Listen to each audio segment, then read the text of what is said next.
Wait till you see where I'm taking you today. I bet you've never been there before. I'm taking you inside. And you can tell I'm super excited because I know you've noticed something. Red light is suddenly everywhere. And you know how you can tell this category has exploded? The people who used to ignore it are now talking about it. You now see dermatologists, plastic surgeons, clinics, med spa, influencers, everybody not only talking about red light, but selling it. Before we even get started, you need to understand why these masks are even possible. Look at the transition from LEDs of the past to now. They're much smaller, they can carry multiple wavelengths in one chip, and here's the important part. They do not give off heat. Great LEDs are highly efficient, as you'll see today. Poor ones, not so much. Masks, panels, hair caps, handheld devices, even devices now for the mouth, lips, and gums. It's just not fringe anymore because in the medical literature, it's called photobiomodulation. And the field now includes more than 1,000 published papers, peer reviews, randomized trials, and even sham-controlled placebo studies. So no, this is not just some glowing social media trend. But here's the problem. They do not all perform the same, not even close. And buyers keep asking the wrong questions. Which mask is the most powerful? That may be the single worst question you can ask. And I'm going to show you exactly why today. From inside, because you get one face. You need clear skin, you need healthy facial fat, you need strong bone and structure to stay youthful, and you don't want brown spots, melasma, or sun damage from your mask. Your mask should support all the good things, not work against them. And no doubt, a lot of these devices look good in photos. A lot of them glow red, yeah, but they're not all the same thing. So today I'm doing something most people never get to do. I'm taking you inside the factory, inside the testing, inside the quality control, inside the details brands don't show you. Number one, wavelengths. And no, you cannot see near infrared. The human eye doesn't even see that. I'm going to show you that today. Power. Like I said, which mask is the most powerful? Again, maybe the worst question buyers ask, and I'm going to demonstrate to you why that is. Next is the number of bulbs. This is the next big trap. People think more bulbs means better. It doesn't. And affiliate-driven influencers, they love pushing that narrative. Coverage. This one actually does matter, and most people underestimate it. I'll show you today. Laser versus LED. These are not the same thing, not even close. I'll show you. Your time matters. Let me show you what you need to know. So let's start with the LEDs that go into the mask, and we'll roll through this. But if you see here, you'll see under the microscope individual LEDs. I don't outsource these, but we make each one. LED is examined for perfection. Every LED for perfection of the exact wavelength that we want. So that shows you that. Let's go in and watch the LEDs being made. Now, you're going to wonder exactly how these little chips get into the Rajan EMD mask. Well, look over here. This little machine here takes them and puts the LEDs into a belt, and that makes them into a usable format. And then we have the belt of the LEDs. Pretty cool, huh? Okay, so you see there, you can see the strip being formed by that roll. Almost looks like a reel-to-reel camera back in the day, or reel-to-reel film we had. And this device is going to test the wavelength. It's a spectrometer, but it's not a handheld. Those are very inaccurate. We do test at the end with those. But this is a multi-million-dollar spectrometer that can sort the chips. Let's go. Okay, this machine is very important. You can see these are the finished chips right here, right? You see them? Great. Well, they don't all meet my requirements. The light, that's going to turn red every once in a while. And that's going to show me that there's this chip that's outside of the very narrow range. You can see the 2 feet right here that we accept. And if it's outside of that range, of course, we discard it. But someone's going to buy those, aren't they? Well, not us. And you can see the numbers that we accept here. There's 630, 633, 633, outside of the range, which for many companies is going to be 20 nanometers. Of course, we accept a much narrower range, plus or minus 5 and less. I'm going to stop here. Do you see the two arrows right here on the computer screen? This is checking for 630 and 830. That's one of my products that uses that wavelength. And what this machine does is, you see the narrow peak at 630, 830. Forget about handheld measurements. This computer, down to the most accurate that you can get wavelength measurement, it shows those two wavelengths. Anything outside of that, you'll see what happens. It's amazing. Okay, we're looking for a bad chip. Let's see, how long does it take? There it is. Red one, discarded. Red one, discarded. Red one, discarded. So the chips are flowing through this device, and it's flashing red when a chip falls outside of the wavelength that Rajani MD accepts. We're very tight. You can adjust it. Some companies will have wider, some are narrower. All those discarded chips are going somewhere, not in your Mac, but to a secondary market, okay? So that's how we know the bad chips that leave, and they don't get in your Rajani MD Mac. Now, this same machine will sort out ones that are outside the parameters that we accept, and here's what it does. You're going to see two jars, discarded ones and ones that are great. Okay, you can see on the right over here, there's your bad chips. The good chips on my left right here. And you can see the rough ratio. Let me move that down. And you can see the rough ratio of good chips to bad chips. That's a lot of bad chips. Those are ones you don't want shining on your face. But that is a normal tolerance of a factory of bad to good chips. We're going for these gooder. So you can see in any precise factory, when you're dealing with specific nanometers of output, you're going to get some bad chips. What do we do with the ones on the right, the bad ones? It's about 18, 15%. Throw them in the garbage. But guess what happens at many factories? They don't want to throw stuff in the garbage. They'll sell them to people who want to make cheap masks, and they will be used. You will find bad chips in masks. Remember, if you're making 1 million chips a day and you have to discard 20%, that is a ton of money. But someone's going to take those and use them. You don't want that. Because they're pretty much free to get. The good chips, of course, cost a lot of money. You're going to see why right now. Check this out. You see that ring? I showed you we're making LEDs. I don't use aluminum or copper or anything in the chips. We use gold. You know how much gold is worth now. Way up over the past few years. It's expensive, but let's watch. So this is pure 99% gold right there, and it's going in to the chip manufacturing here. You're going to ask, why do we use gold in the chips? Well, gold, yes, it's expensive. However, it doesn't shrink or contract. That's why the gold standard of 1 meter is measured in gold. It doesn't contract. Now, imagine if the gold in your mask contracted, if it was a different metal, then it wouldn't fit the die mold. Thus, you see the quality of the chip matters. And of course, you don't want heat in your mask because that's a problem. So a shortcut would be not using gold or less percentage. Gold does not contract. It does not expand. And that keeps your LED perfect.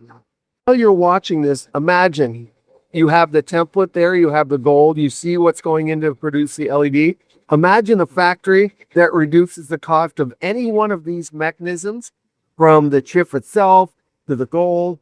If we're making 1 million a day, if you save money of 1 cent per LED because you're using cheaper products, the company save a lot of money. We don't do that.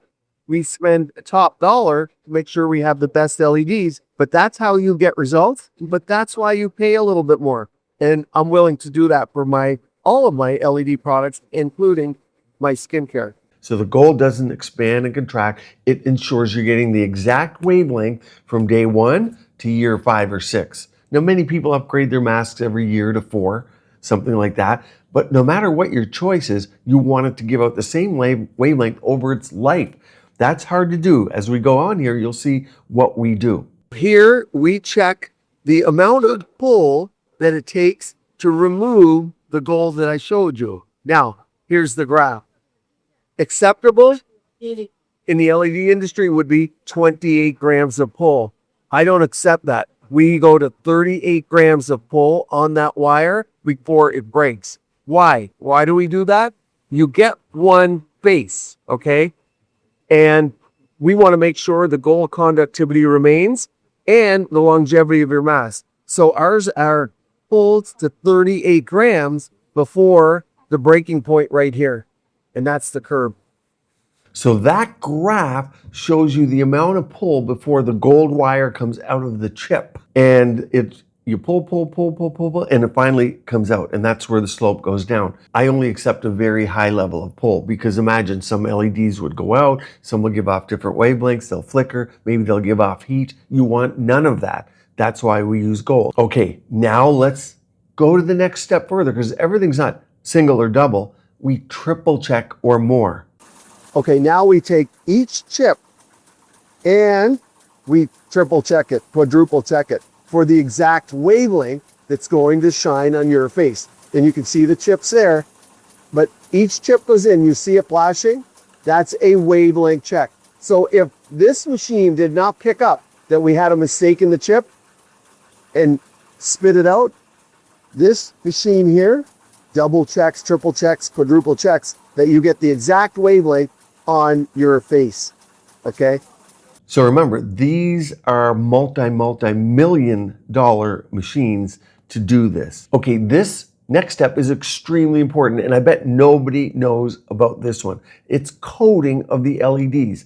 You coat them to get diffusion of specific wavelengths. Let me show you, we'll walk through this, but the coating of the light matters because you need irradiance that is flares, so apex glow technology. You do not want laser light coming out of any LED. Not only would lasers blind you, harm you, but you would have lasers are confined beams of light. They're columns, and they're very narrow. You would have many, many side effects. So let's watch this coating. Let's look at the lights themselves. Here's the finished product. What are we doing? We're coating each individual LED with this material. Now, I could skimp on the coating and then the LEDs what would happen if you use a core coating material? You see the clear here? Well, over time, the lights are exposed, of course, to the elements, to UV, and to the light themselves. If we didn't coat them, the wavelength could change. You don't want a dangerous wavelength on your skin. You want longevity of the mask. And so we don't skimp on the coating of each individual LED. And you can see how that works there. This is each individual LED coated with a very high-end coating material. Again, details matter. You get one face. Look here, you're going to notice that's a different color, right?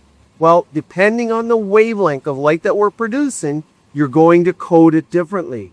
That's what goes into the technology of a great wavelength, a great LED, and not cutting corners. Be very simple to use the same coating on every wavelength. But again, that's what you're paying for when you purchase quality versus non-quality. I know many of you asked that question.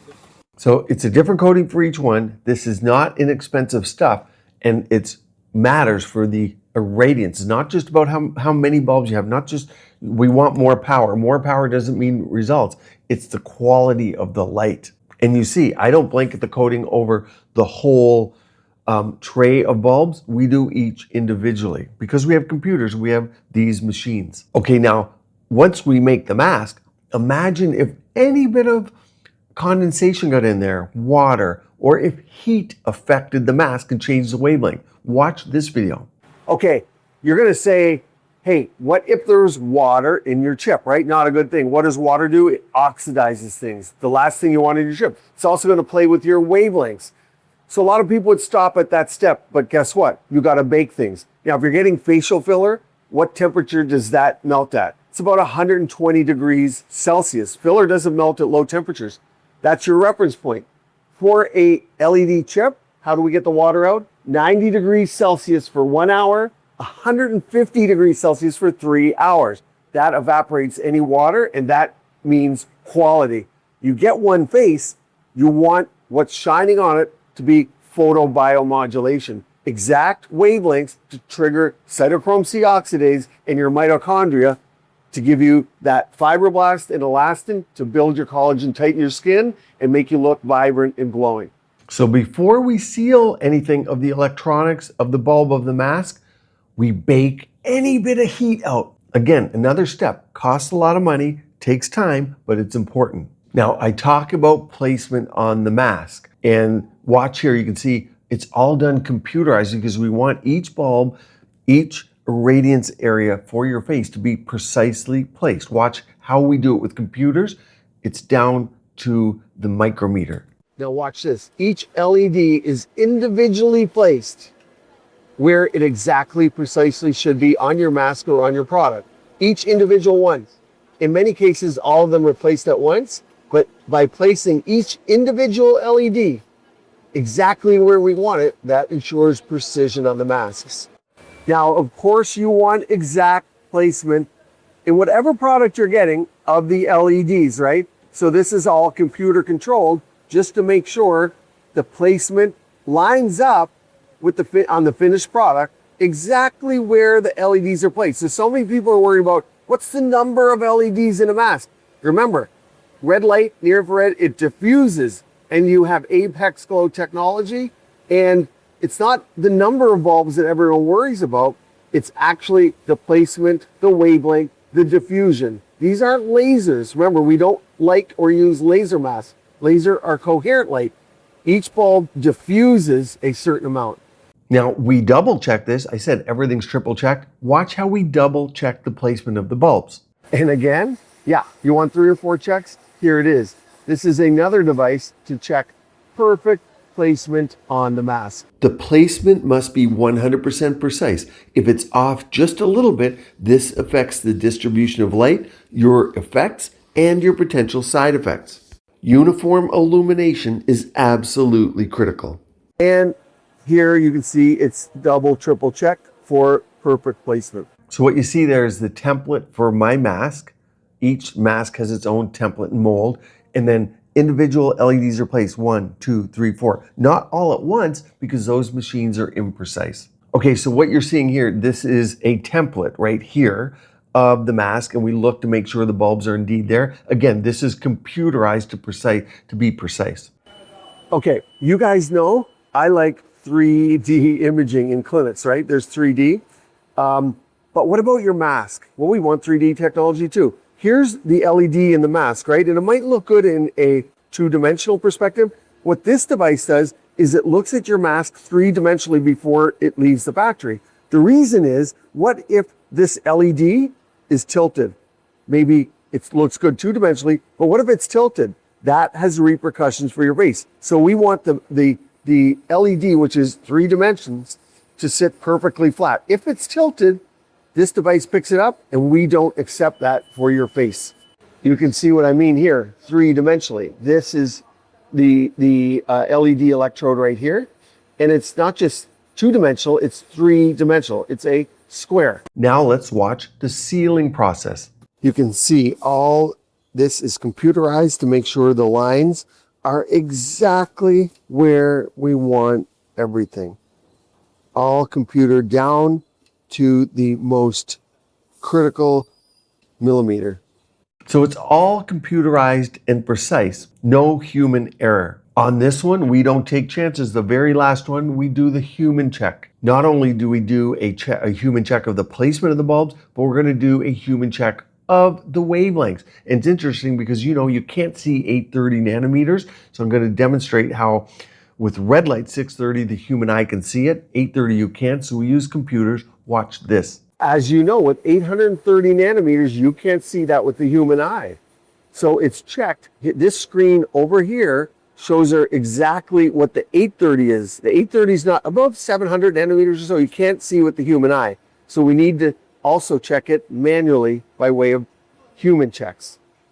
There you go. There's your red light, but the next one, near infrared, you won't see with the human eye, so it will come up on the computer. There you go. There's your 830 being checked. So that's how 830 is done. Since the human eye can't see it, it's computerized. Now here is a computer to check the output of the bulbs. Here is a way to map each bulb to make sure you have a good output of each bulb. If a bulb doesn't meet specifications, then that mask is taken care of appropriately. But this is another way to detect that each bulb is working perfectly. Again, it's computer analyzed through a special optical camera. Now here you're looking at the computerized inspection of each individual soldering point. So we know that it's precisely there. And you see the computer moving along to identify any problem in the placement of the soldering point for the LEDs. When you're dealing with LED arrays like this, one short, one what we call solder void will ruin the whole output, the emitting energy and wavelength. That's why I'm spending some time here on the soldering and the internal componentry of the wiring. Talk about heat. Here's basically like a big oven, and you can see the temperatures that we use. Okay, 130, 150, 160, 170, 190, 210, 235, 265, and that makes sure that the soldering points are perfectly melted in place. Those are very, very high temperatures. Again, precision. This solder joint, well, this determines the heat. Thus, the double and triple checks. With 2, 3, sometimes even 400 LEDs working together, small inefficiencies create big problems. So precision is key. You never want localized hotspots. This little T connector makes sure that the wire going into the mask does not rotate in any way. So it keeps it stable. Okay, so we heat it. Once the mask is completed, we might as well do a water test, right? Whether you know it or not, there's moisture in the air. Watch this. Okay, now we test the mask by putting it through a water test. Sure, if you can see that well, but that's water going through and around the mask. Now, I don't want you doing this at home, but we do test it for water, for our seals, to make sure everything's perfect, to make sure that you get longevity. And if it's water sealed, even though you're not putting it under the water, it means our wavelengths are sealed, so no moisture gets in, of course, and make sure that because it's being used on your face, you get the right power, the wavelengths, and of course the quality. So this is a water testing device. So here you can see all the units are tested on racks. This is the computer screen of all the units. And you can see if any unit is failing in any way, we can pick that up of the units on the racks before it leaves. And the failure might be something imperceptible to anybody else, but obviously sophisticated computers pick that up precisely. Nothing left to risk. So I hope that really helps you understand what goes into making a quality mask. I do this for all of my products and LED devices. There is so much confusion on the market, I know, and I trust that this helps you make the most informed decision you can. You'll now want to watch this video all about why I added LED and red light to my gua sha device, and one down here about why I added PEMF, pulse electromagnetic field, to my halo LED mask. As always, stay tuned here. Keep your skin and body beautiful, healthy, and vibrant.